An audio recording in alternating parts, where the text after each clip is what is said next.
Hello and welcome to the Guys Like Us podcast. This is your host, Tyler Brondike, and today we are coming back for the summer series. This is part 2 of Slowing Down with Andrew Cologne, so stay tuned.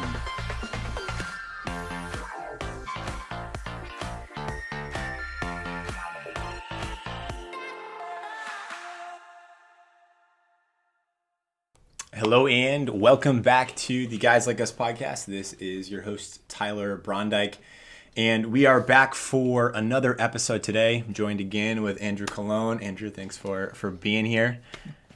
And so in today's podcast, we are picking up where we left off. And so for those of you who had the chance to check out our first episode, that was part 1. So we'll be jumping now into part 2. And we'll be picking up again with 2 books that we were looking at earlier. So one is Ruthless Elimination of Hurry by John Mark Comer. If you're on YouTube right now, you can see the book we have here with a whole lot of sticky notes. This is definitely one of those books that you're going to want to take your time working through. And then the other one is Get Your Life Back, Everyday Practices for a World Gone Mad by John Eldredge as well. And so as we have prefaced, the focus is on book review. So we have these books, and we'll have more books as well that we're going to really break down. That'll kind of be, I guess, starting points, launch pads for our conversations. And so in the previous episode, we discussed kind of the diagnosis of kind of the state of our souls, the state of our lives right now, and really looking at kind of taking stock of our spiritual health. And so we looked at some of the problems. We started to process kind of spiritually, biblically, how we can kind of move forward. And now we're going to really kind of focus on the practices of, okay, so we have an understanding of what all the spiritual formation is. And now we're going to provide one outlet through these 2 books and kind of how they recommend that we move forward. So so I think that there's numerous practices, and so in this book by John Mark, he discusses silence, Sabbath, simplify, and slowing. So a few kind of buckets that we can break down. So I guess first is silence. Has silence been part of your spiritual walk? How have you thought through that? I guess before even picking this book up, was this something that you were familiar with? Yes. Yeah, man. Silence needs to be a bigger part of my spiritual life. I think for sure, being a preacher, you tend to think of talking as most of your ministry and a lot of what you do. And so think with the opposite side. But there were some crazy incidents I've had that have been really helpful to help frame it. So when I was in seminary, I took a class called Rhythms of Prayer. And they sent us to a monastery for 3 days. And from 8 p.m. to 8 a.m., they observed this thing called the grand silence where no one talks. So you're at the cafe trying to get like a coffee, and you're like, I want 2 creams, no sugar. Like, you know what I mean? But this reality of being in complete silence, and everyone around you is doing the same thing. But this moment of slowing down, and I mean, I felt like I could hear my heartbeat in my head. I could hear the blood going through my veins, like things I had never noticed before. So now multiply that to a spiritual level. Things I had never noticed before started coming to the surface. So yeah, man, silence. Again, I wish it was a bigger part, and I'm learning to incorporate it more. Like we talked about before, on my drives to work, I drive in silence, and little moments like that. But there are these big extended moments that, man, it's a game changer. So yeah, no, I completely agree. I think for me, before even reading this book, I hadn't heard of silence. I think it's more popular in some spheres, kind of in some books that you read, but again, preaching and myself, I'm a communicator. It's like you don't really want to. What I want to do. You don't want to do that. It's like, if I'm going to fill my time, I'm going to do more like speaking opportunities or something. And so such kind of a different. It kind of threw me off rhythm as well. And so in the book, there's one example. So we start from Jesus' life, and as he started to have more priorities, as he was getting busier. People were demanding his attention, right? And so there's like this draw to like, okay, like let me say yes to everything, and we can discuss kind of how that takes stock maybe in our own ministries or in our lives. But first, in this time, we see that Jesus would enter into the wilderness, right? So right after he got baptized, he went into this voluntary entrance into the wilderness.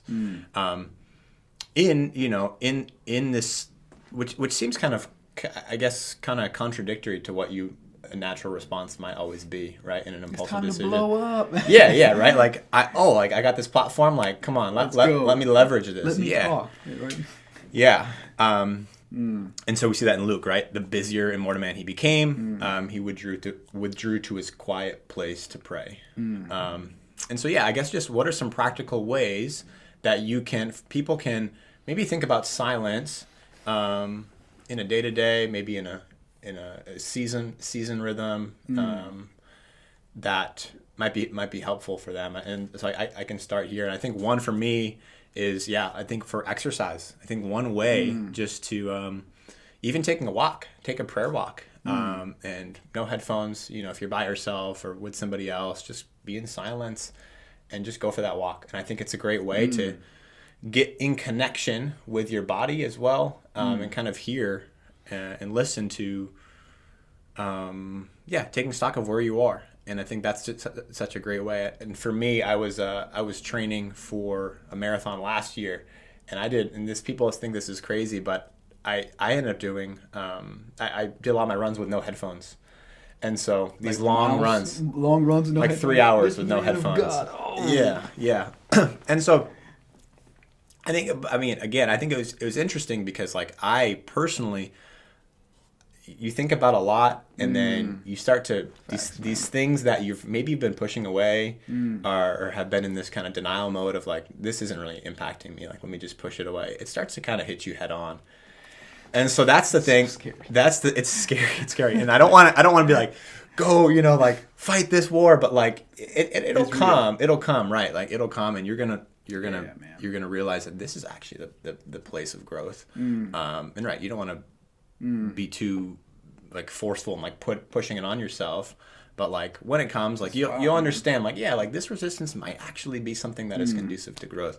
Has there been for you when you're this could be in the monastery when you were there for 3 days, or other places of silence where, like, you had this moment or these moments of, like, like, there's something that I haven't been attending to, and now it's hitting me. Yeah, man. I mean, it's such a blessed space to be in because of what flows to the surface. And it bugs me out because I think about Jesus, like, if anyone needed to be talking, it was him. Yeah.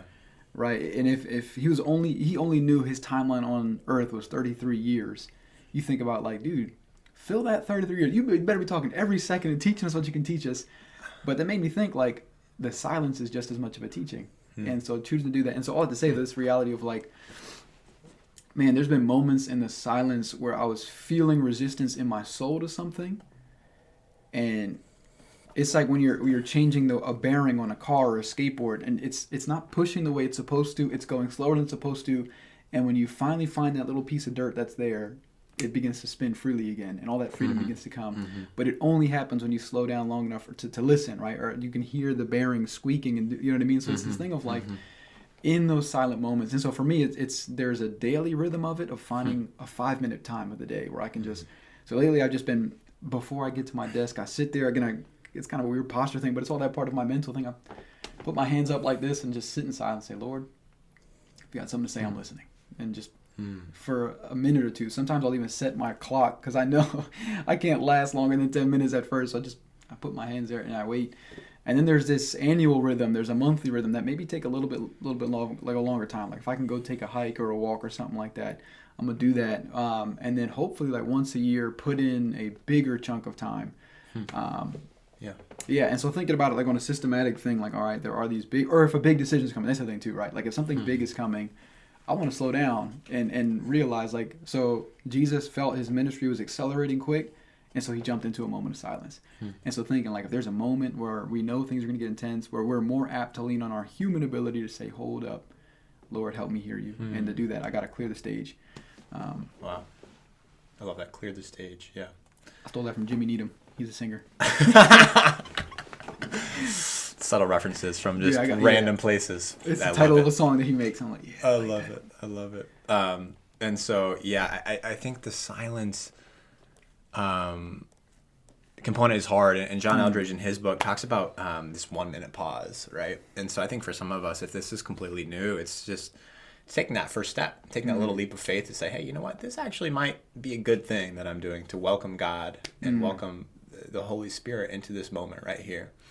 And I know, and I've heard from a lot of people that have taken this up, that it's worthwhile. It's worthwhile. And I think one of the hardest things is remembering, and we'll kind of come back to this remembrance as well, of how you can find yourself in remembrance. But I want to kind of shift into the next one, which is Sabbath. Something that I've been super focused on, and in the book we definitely kind of integrate Sabbath throughout as well. And so what have been your experiences with Sabbath? I guess past few years, recently, what's been your experiences like? Yeah, I don't think I took it seriously until maybe a few years ago when I got into ministry and realized the weight that I was carrying and how that was really doing some damage. And being in the church ministry, Sunday is a work day, and so it becomes this, like, I started, Thursday was my day off, and I said that's going to be my Sabbath. And so there's a couple of different pieces that I had to play, like, again, in just particular in the church world, there's a constant tax on your time, and people coming in, and so again, people have needs and things like that. But I began helping the people around me understand what a Sabbath was. I wanted to model Sabbath for people around me and for myself, like, because I knew it was going to be so beneficial for my soul. And so Thursday became a day where it was like, hey, everything that I think that makes me a good pastor, or everything that I use in my everything that I need in my life to identify with thinking I'm a good pastor, I set on the table and rest my identity in just being a son of God. And so, like, being a good pastor, you think you got to be available 24/7. You've got to be up on your game, reading everything and doing everything. And I say, Lord, those are great things, but I'm just going to rest in the fact today that I'm accepted by you. And I'm just going to be rejuvenated by intentional things that help me think about you and be fed by you. And so for me, man, I mean, it was, for me, a silly thing like sitting in a cafe reading a book is my... for my birthday, that's what I asked for. It's time to just do that, just to hang out and do that. Right. And so that reality of, like, I put those things down, and even though the world is still calling, the emails are there, the text messages are stacking up, it's that intentional move to say, this isn't what defines me. Again, if it's an emergency, we're going to deal with it. But, like, intentionally saying, that can wait, because that's not what matters the most, and reset the perspective. But, yeah, realizing it's got to be once a week. And even bigger rhythms, like there's got to be, Sandy, we talked about the silence rhythm, like a daily rhythm, this, that. Right. There's got to be an annual rhythm to it in different pieces. And so, yeah, I think it's huge, though, that it got to the point where I was dying for Thursdays, not just because it was a day off, but because it was like, I get to put away all the noise and all those things. And as it grew in my culture and grew in understanding of the people around me, that they knew Thursday was this day off, I began to see people around begin to model that same thing of, like, hey, I want to resist this desire to hurry just by taking a day off and being with God and really doing that. So, yeah, I know we've talked about Sabbath as resistance. I'll let you dive into that, man, but that real resisting against other things is just pretty cool. And yeah, so, I mean, Sabbath is something that I'm just incredibly passionate about. We could have a full episode on this itself, and maybe we will. I mean, depending on how things go here, but I think one point that I really want to hit on too is that when you start to model something and you make it a big priority of your life, other people recognize that, and then it's a talking point for them, right? And it gets them to kind of, turn their head and be like, okay, Andrew's doing this. Maybe this is something that is good, right? Or like I see a lot of good character traits and just a really healthy spirituality in Andrew. What is contributing to that? Maybe it's something like this that before seems insignificant, but is so significant. And I think the launch pad of this is like, this is the starting place of how I then go into all the other days. Yes. Right. Yes. And so when you're in a place of abundance, you're then able to give. Wow. When you're in a place of deficit, you can only give so much. And so I think, and that's what Jesus offers. It's, in Matthew, I believe Matthew 18, You have to check me. Come all who are weary, for I will give you rest. And I think that's really where I land here. Of like, this is time to seek the presence of God in the start of your day, and just let that flow and go out into your day. So I think there's one thing is kind of looking at a day of Sabbath, right? And I think that's one angle. How we'll get to like a little bit more of how this then creates resistance. But how do you kind of schedule out your day? Or that even sounds like intuitive, like, oh, I need to schedule my Sabbath. Schedule my Sabbath. But there is like an intentionality that you want to kind of wrestle with, right? In the desert, they grab manna the day before extra to set up for the day coming. Like, yeah. So I think it's some of that stuff of like, it's intentional, right? It's same thing with anything, right? Any practice has to be intentional. And so I think, like, again, even stupid things like setting my email to say, hey, I'm enjoying Sabbath today. If this can wait, let it wait for tomorrow. I'm not going to get back to you today because it's just not, it's not pressing to me right now. So again, with my youth leaders on the youth ministry, I said, like, hey, I want you to enjoy Sabbath. And I'm not going to tell you to enjoy it if I'm not practicing it myself and realizing how gifted it is. So I intentionally do a couple things, right? Like, the day before, kind of prep the ground, seeing if there's anything extra necessary I can do to make Sabbath easier, right? To make it more appealing, make it more normal and more natural. If there's stupid things that need to get done out of the way, so I can really enjoy a 24-hour period of just being in God's so stuff like that. In our house now, like, we have one frozen pizza on hand every week for Sabbath night, because it takes me 10 minutes to put that in the thing, and we're done, and we're ready to rock and roll. And so it's cool. It's become this family rhythm that's like, hey, it's stupid stuff. Like, we wake up and we have cinnamon rolls in the morning. And it's things that sound so silly and stupid, but they're reminders that this is a different day, that everything in this day operates differently. And so other things, like I'll put my phone in the other room, and we only have cell phones in our house. And so to put that away in another space and just to be present in the moment. Wow. And so I think there are those intentional things of, hey, how do I make the necessary things a little bit more easier, meals? How do I make my frame of reference a little bit easier? And then sometimes we'll go ahead and even plan something and say, like, let's go hit the lake for a day, or let's go do this, or be with friends and family in an intentional way that remind us of God and stuff like that. And so it's kind of, we've got this list of things that we already know in our hearts fill us spiritually. And Sabbath becomes a day to say, hey, we're definitely taking these babies off the shelf and putting them in the day, because this is what we need. And and so I would say, for someone listening in, and maybe you're trying to figure out how do you put Sabbath in your day, start collecting a list of things that God speaks to you through, that you feel refreshed and rejuvenated through, not just refreshed on a physical sense, but spiritually refreshed through. And if you have that list and let that be your draw from, it'll be huge. And then begin bringing people into that realm, that reality of for your life, right? Because that begins to be a conversation starter. So maybe those two pieces. Yes. That's fantastic. And I echo a lot of what you mentioned. And I think for me, the activities, playing board games, going for a walk, going for a hike, even going for a run for me, like, that's just something that I feel refreshed and rejuvenated in at a physical level. But then also, again, as you said, like making maybe sharing a meal, definitely sharing meals together, I think is super great practice. And then, like spending time making some food, like making the cinnamon rolls, but then also, making it easy for yourself too. You don't want to put extra stress on the day. And so we see all the way back in Genesis, right? God set apart this day of Sabbath, and he blessed it. And so seeing the fact that if God rests, I think it'd be okay if I can rest too. Right. Yeah, dude. And right, you read in Hebrews, you find out, like, we're entering eternal rest. Like, if you got a problem with Sabbath now, you're gonna have a problem with heaven later. Facts. That's so true. And so if you're having trouble practicing it now, maybe that's a check engine light to tell you, like, yo, check your soul for a bit. But yeah. All right. The Sabbath was made for man, not man for the Sabbath. Very, very good.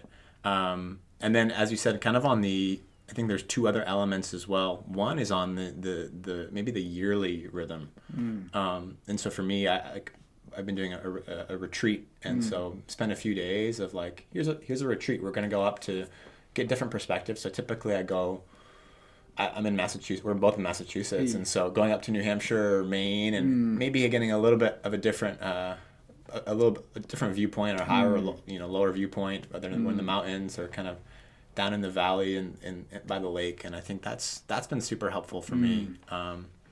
Is there any other kind of ways that you think of these yearly or a little bit less frequent Sabbath practices? Yeah.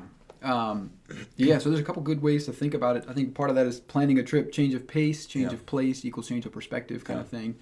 That's Mark Batterson. Again, I'm trying to make sure I quote everybody so they get their due credit for all their smart ideas. We've all recycled something from somewhere, and I think that's there's not a whole lot new. But at least Mark, if you're listening, you get the credit for that. But I think that reality of like, and knowing what speaks to you, right? Like knowing there's got to be differences in these. I have a friend. He's a spiritual director. I've been seeing for the past few months, and just he can make these pre-planned retreats to help you navigate some of it. Like if you're going to go away for a weekend, he's got some places lined up, some prayer guides that you can kind of use to really be intentional with your time there. Then there's other components of like, I think these can't be every year, but they ought to be somewhat in our rhythm, like an extended time away. So last year I got to go to Israel for 10 or so days, and to really spend some time. At a critical moment in my life, if I was approaching a transition, and to say like, this was 10 days in a different space, and again, being in Israel kind of makes things a little bit more wild, but that reality of 10 days with an intentional break from my schedule, I had not taken a vacation like that since I started ministry. And so to take 10 days and be away and really stop everything. And for me, that forced me, so I would say this too, every couple of years, take something that forces you to stop placing your identity in the big thing, right? Again, for me, the temptation to ministry was, this can't go a week without me. Right? Like, I got to set the team up. I've got to do the preaching. I've got to do all these things. And to say for 10 days, if the Lord called me to go home tomorrow, his work would continue without me. And that reminder that it's not up to me. God's doing something big. And so to think intentionally, what does that look like in your life? No, I think that's great. I think, and I'm excited. I was supposed to go to Israel. It's still coming. Come on, let it be, Lord. And go to Jerusalem and just all the other sites around there this past year, but obviously with coronavirus, so I didn't get that experience. But I think that's great, and I think part of Sabbath, and I think this kind of transitions as well into Simplifies how we kind of think about technology. I know this has been the biggest, like, I feel like for us it's been a buzzword almost, and it's something that we should definitely kind of process and think through. And so recently, I know personally I've been setting more boundaries and just kind of setting aside times where I will check social media and deleting social media things that aren't good for me, like that I never really check. Right. So it came to that moment. But yeah, in terms of, I guess, so simplify is the next category. So the way that he talks about it in the book is it's simplifying is anything that does not add value to my life, anything that does not spark joy. Two main pillars of the simplify process when you're thinking about making decisions of, okay, what do I simplify in my life? When you came across this chapter in the book, was that something that you were like, yes, or were you like, I don't know if I simplify, or if I like to complicate things? I think in the simplicity category, we have mission drift that always happens. These moments where we bear down and we make everything simple. And so in our house, we have, it's almost like purging sessions. Where I go through and my question is like, babe, do we really need this? Like, is this really making our house a better place? And I do it with my closet multiple times a year because I'm always getting hand-me-downs from my family and brothers and things like that. And so a couple times a year, I'll go and just pare it down to almost nothing because even the thought of getting up in the morning and saying, oh man, it's a beautiful thing to have, a beautiful blessing to be able to say, I've got multiple pairs of clothes. But when it becomes something that causes me to think more than it deserves, right? Like what did you say? You're don't worry about what you wear. Aren't the lilies of the field clothed and things like that? Like, and not that it's like, it's not that dogmatic, but this reality of like, man, I want things to matter where they need to matter. And so, man, we have this, like, again, I started this whole conversation in my heart and in my family's life with this thing of like, let's start with our clothes and find out what's there that's too much. And so once I pared down my closet to this little thing, and I was like, oh, getting dressed in the morning is so much more easier. I've got so much intention and energy to think about something else just because I removed this one stupid thing that was taking up time. Yeah. And so, yeah, it's finding those places that like, hey, this is too much. This is too crazy. Yeah. Yeah. Yeah, no, I think the clothes is a great example. And I think this is a long way back. I used to collect all these t-shirts, right? When I was really young, right? And I'd have these stacks of t-shirts. The t-shirt and I'm like, is dangerous. X camp, Y camp. And I'm like, it's like, that's all I did was camps. And they just throw you t-shirts. And I'm like, all right, I'll take it. But then it was like, wait a minute, like this is making my life more complicated. It comes back for me. It's like that decision of like, I'm taking way too much time trying to decide, and I can just be using my energy and I can just put my thoughts in a different place, right? And so I think that there's some ways of thinking about like your wardrobe of, okay, are there these essential items that can work well in different seasons? Yeah. Right? What are some of these universal items that I can have as my core? Maybe once I can have these maybe I have a sports jersey I throw in here and there, right? Larry Bird. I was wearing a Larry Bird jersey yesterday. Unbelievable. But he is a legend, so you have to respect. You have to respect excellence. Yes. Okay. So simplify. The next thing I want to go into is slowing, and so again, a lot of this is kind of integrated and is kind of combined together, right? And I think, but it is helpful to break these up just so we can start to think from different angles. So slowing for you in the book, there's a few that he mentioned that were helpful in getting him to really slow down. Dude, it's wild. And there's like, I mean, we are doing this is a book review, and there's a lot. But some of them are wild. Yeah. So journaling, I looked at some of the more simpler ones that I liked. Journaling, cooking a meal, single tasking, and then, as we said, setting times for social media. Are there any of these slowing practices for you that really hit it on the head of ones that, I've been doing this and this is so good, or actually, you know what, this could be really good? Yeah, dude, the one about leaving your phone off until morning or whatever, like making it a point not to check social media when you first get out of bed or whatever. That used to be the thing for me, man. I realized like how quickly that could damage my day before it even starts. Yes. By jumping on this thing and this grabbing onto a faulty perspective. And it's funny how just coming to the Lord first has transformed so much of that. And so slowing down before, those days when you wake up and there's 18 notifications of like, what happened last night? I didn't go to sleep that early. Like, what did I miss? And the world is already on fire before it started. Yes. And to say like, but at the end of the day, whose world is it? Right? Like, is it mine? Is it whose ministry is it? Who's, you know what I mean? And so to slow down. Yeah. And I think the one thing that there's a line back here where he talks about we're so interested. We've gotten so used to Christianity has been so over-focused on the teachings of Jesus that we've forgotten to live by the way of Jesus, the way in which he carried things out. And so I think he used it in regards to simplicity, but he says, he talks about this thing of like, the way Jesus did thing is a law. Same way E equals MC squared, like it's a reality. It's something that you can't fidget with and mess with. It's just the way things are. So if Jesus, the creator of the universe, operated by a slow paradigm, and that is the blueprint for the most deeply connected spiritual life. The best way you can love the Father is by operating in a slow manner, and simple manner, and Sabbath manner. You know what I mean? Like, if this way of operating is more than just a teaching, if it's the way in which he did it, you wonder, like, dude, why are we not spending time diving into this? Right? Like, why are we in our churches? Why are we not wrestling with this more? This core of like, yo, this isn't just about what he said. It's about how he lived, and he lived slow. Yeah. And so if that's real, then like, man, I got to really take that seriously. Right. And I can't just play with these ideas. Like, I can't be like, that's good for those random hermits who live in the wilderness and they can do it. No, this is for us who are following Jesus right now. And so, slowing down.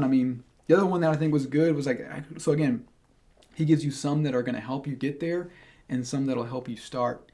And so for me, like checking out in the slowest line at the grocery store that he throws in there, like, dude, I'm a man of efficiency. I go in the grocery store, I'm thinking like, all right, I can get these 3 things in this aisle at the same time. You know what I mean? Like all these little things, and to say, chill. Yeah. Yeah. There's this word in Greek, I believe it's called chronos, and it's this different mind, this different understanding of how time operates. Chronos and kairos, yeah. Chronos and kairos, right? And leave those terms out there. A, because I don't fully know everything about it, and B, because I think it'll challenge us to kind of think, okay, how are we applying these into our life? Facts, bro. And I think going in the slowest grocery line, like being like waiting for like a doctor's appointment, I think was one of the examples, and like actually being bored and just being okay with being bored and not checking your phone, or like, bro, again, and for me, like I am always in the left lane when I drive. And it's like how far can I push the limit, dude, so that I am safe, but that I can get there and beat everybody. And is there a way where I can in the groceries too, of like, how can I kind of slide around and grab these things, throw them in? Like, would it be more efficient if I don't grab a grocery cart and just carry them in my hands? Like, facts. And every time I'm like, why, man? Why did I not just grab a cart or the basket and it's overflowing, do my one bicep hurt? Yeah, man. Yeah. You're speaking to a real pain right there. We'll get into the weights ministry later, but yes. So that hit home for me, and so. Sorry, Can I throw a quote? Yeah, please. The other one we talk about single task, learning how to single task instead of multitask. You said multitasking, but listen to this quote from Walter Brueggemann. Multitasking is the drive to be more than we are, to control more than we do, to extend our power and our effectiveness. Such practice yields a divided self with full attention given to nothing. Yes. Dude, multitasking is a killer. In the next episode, we're going to talk about a book from Dallas Willard, and he says one of the great enemies of the soul is duplicity or multiplicity, and it's just, again, it's this multitasking of having just this fragmented, differentiated priorities, and we just can't reconcile them together.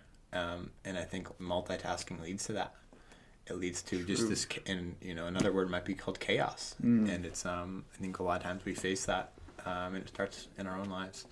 A few other points that I wanted to mention, and so kind of transitioning into John Eldredge's book here, and just a few things that they're more postures really, and just then he frames a little bit different. One of them is letting go, and so one of the scriptures he uses, he says, "Release first, interpretation later." And so. Right, so when Peter is sinking, Jesus offered him his hand. He didn't explain it to him. He just offered him his hand. Right, explanation comes later. And so, and so this is just like this benevolent. He calls it this like benevolent detachment. The chapter that he illuminates on, right, and so letting go. And I think there's a lot of times where we're first to jump to the explanation of doing something and like making sure it makes sense, and sometimes I think we're prompted, and God prompts us just like let me just let this go for now and come back to it in a little bit. How has letting go? Has there been some things that you want to like fight really bad or do really bad? And this kind of connects with a lot of the other things that we've been doing of like, at least for me. But wanted to hear your thoughts on this. Yeah, I think we love control, right? And so to be able to navigate or we feel more control when we are the ones creating the pace, the rhythm, all these different things. And so to kind of let that go, to be God's paradigm versus ours, is an adjustment. And but it becomes this practice of if my wife listens in, she'll crack up.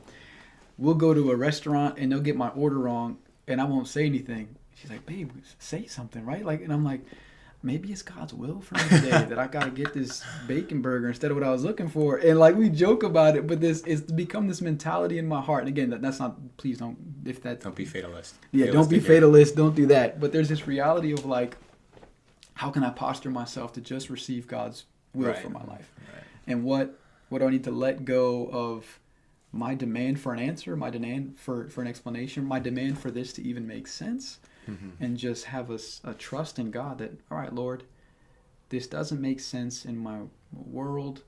It doesn't make sense sometimes culturally when our culture is speeding at 1,000 miles an hour and we're taking the slow route. But I'm going to trust you. And I often find that, every time I find when I do take his route, I'm like, oh, this is right. And so you do that enough times, you start to realize, like, wait a minute, it really is right. He really does have the blueprint. And so letting go is that, but it's a process. So it's not a one-time thing. It's like a continual decision to make that move in whatever way it faces you, so that when the time that it does matter, you're already pre-trained to let go. Yes. Yes. But it starts in the little things, Yeah, right. You ease into it, and I think that's one thing I've learned as well. And there's this. I'd be interested to think like the psychological connection too of like, and so like growing up, having anxiety and having challenges of like just like facing like troubling thoughts or like, and one thing I learned was that like if you're trying to fight them all the time, they just keep coming back. And they keep coming back and it just hits you harder. And so it's like, it's almost like acknowledging that these are going to continue to come, right? Like there's always going to be, again, there'll always be more to do. There'll always be things that are grabbing for my attention. And so how can I just acknowledge that, name that, and just kind of go for that third option, right? Yeah. And so I think that's been helpful. The other place I wanted to go into was nature too. And, we discussed this a little bit on our retreat too. Has there been ways where, and I think a lot of listeners are tuning in from urban environments or maybe spend time in the city, and I know you're out here in just a different place. I'm out here.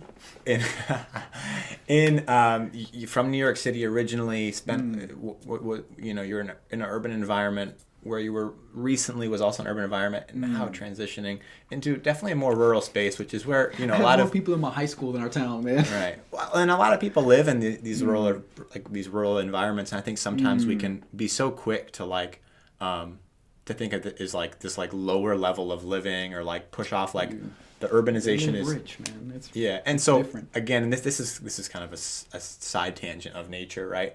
But like, has there been ways where you've found that nature has kind of maybe brought new perspective, new appreciation for your spiritual life? For sure, man. It's reminded me of my smallness, right? In the vastness of God's creation and the largeness of what He does. Yes. And you think of like, so we live on a lake, and I think of like, sometimes I'll sit there on the shoreline where we have a little canoe and all that kind of stuff, and like the largeness of God, it wouldn't even be His pinky dipping in and forming that entire lake that we live on. Right. You know what I mean? Like, it's nothing. And so to think of like, and then the other component of it, like God crafted that so that I can be in awe of Him. And I think He's so aware of humanity and so many beautiful things, and to realize like, what a gift and what a chance to begin this process of adjusting my eyes to see the glory of God in all things. Yeah. And so I've got this reminder of whether it be looking at a vast landscape of a lake, whether it be looking at the leaves changing in our backyard, and when that changes, it reminds me of different things, and to sort of realize like God fine-tuned the cosmos, the universe, in such a way that would draw my attention Godward. Right. And it's like, I don't want to miss that, man. I don't want to miss any moment. Yeah. And I think you can get the same thing like in a city, but you have to tune your eyes, look at it differently. Yes. Right? Like it becomes this different component of it. That's right. Yeah, and I think that was where I wanted to go to, and I think we don't always have to, at least I had this imagination or this kind of this thought that like, okay, like let me get as far as I can into some like wilderness place, right? Like into some super desolate, isolated place, but again, it requires a shift, and it requires that intentionality of, okay, there's this one tree. Like, how can I just like, be in this small little park or this little area and just like, again, just change my pace. Yes. And I think the final thing here is just on remember, and he talks about and get your life back, the gifts of memory, and so I think this position of gratitude really, just kind of. It hits it home for me of it brings you back to, okay, right? Like here has been some times when I've tried to do way too much, and here was the results of it. Here is, and as you said, like here's the way of Jesus, and I've entered into that, and it always proves to be right. And so that remembrance of kind of coming back, I think has been really helpful. And we see that throughout Scripture of remember when. Yeah. So yeah. And just to wrap up here, there's a few points that I kind of want to drive home. So one, being hurried is different than being full. John Mark Comer, not original. Your soul operates on a different speed, the pace of Jesus. God's love draws us near to Him to experience intimacy. Sabbath rest is the new normal. It is, in essence, a life-giving gift from God. Ways to follow Jesus means partaking in practices and disciplines. Is there anything else that you wanted to say, kind of just in conclusion, or maybe a point that you wanted to drive home before we wrap up? Just try it. Yeah. Right. Like start small. Find one thing you can do this week to really practice slowing down. Again, whether it be something silly like driving the speed limit, or whether it be something more intentional to say like, I'm going to remove this particular distraction from my life, or simplify my life in this particular way, and give it a week. Again, just try it and give it a week, I would say, and then really ask the question like, Lord, help me see this. Lord, help me hear you from all these kind of things. Yeah. And I think you'll experience Jesus in a deeper way. And I pray, my prayer is this, like, start with one thing and let it snowball into multiple things. That maybe will help you see God, right? Like, my prayer is you'll find it so attractive in the small thing that you attempt that you'll want to try something else. Yeah. Not as a way to kind of sell you on something, but to really experience. Maybe you've been going to a church for a long time and are used to hearing sermons, and that has become your spirituality. But to begin this process of practicing the way of Jesus, not just the teachings of Jesus. And man, watch life transform, man. It's a wild thing. Awesome. Well, thank you all for tuning in on YouTube, on podcasts, whichever way you're listening to this episode today. I know I had fun. It's been a blast. It's been a blast. And so we hope that you enjoyed this episode. If you've been tuning into guys like us for some time now, thank you so much. And just encourage you to leave a review or rating. And it's just a great way to support our mission. If you're new, thanks so much for joining us. Hope this was a blessing for you, and it's something that you can take and again snowball into your life, starting with one small step. And so, thank you so much, and we look forward to coming back next time. Let's do it. Adios.